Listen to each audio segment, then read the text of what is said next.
Kini na ang katumanan sa saad sa Barangay Council sa Libertad nga hatagan og kasulbaran ang dili na bag-o nga pagbaha sa lugar kung dunay pag-ulan-ulan. Kagayon ng buntag, kamulo na ang pagkabot sa kilid sa kalsada aron himuan og drainage canal.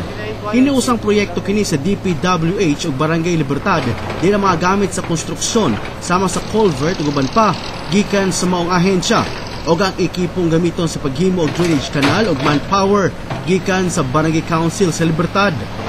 Kani mugawas gini sa kaning open space, no? Kaning open space mugawas na siya.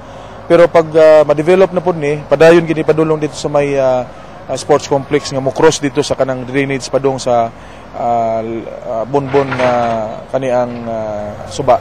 Karon dili na problemahon sa residenteng si Jolie Sales ang pagbaha sa nakit-an ining aksyong gihimo. Hasol para kaniyang kataas sa tubig baha sa kada pag-ulan nga masinati. So thankful kay mi kaayo kay tuod ni ana ang mga tao din na kinon mahasol kay sa una man sa wala pa na siya gilimpi kanang og himo kana wala pa siya gihimo action bitaw iskuan gid kana ang perwisyo kay mga tao dili magid kay sila biskay makatabok pa sila dili sila makatabok kay tungod kay mubaha bara mulapas usay mulapas pagay ditong tubig Gipadali sa Barangay Council sa Libertad ang humandayon ang proyekto aron dunay kaagian ang tubig baha.